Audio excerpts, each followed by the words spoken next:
You know, people always talk about wanting to live off grid, and it's a bit of a dream for many of us. It conjures up all sorts of romantic images. I've thought about it, but always figured it'd be too expensive, or you'd have to move to the bush to do it properly. Well, my next guest has managed to do it in a city, Sydney, in the suburb of Newtown. Her name is Dr. Laura Ryan, and her home is featured on tonight's episode of Australian Grand Designs. Good morning, Laura. Good morning. So how do you go off grid in Newtown? Well, it took me 8 years to do, so yeah, it was definitely difficult.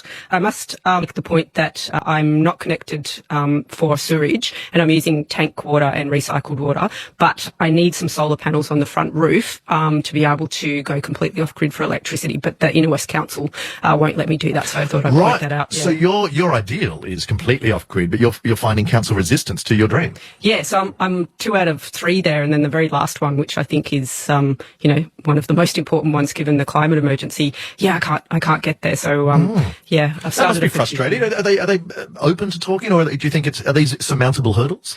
Look, there's lots of support in the Inner West Council area, and I've got a petition going if anybody's interested in looking that up and signing that. I do talk to the council quite frequently during the DA process, and there's some people that are supportive, and then others that just tell us we're not going to get there, and that I'll have to put in a separate DA down the track.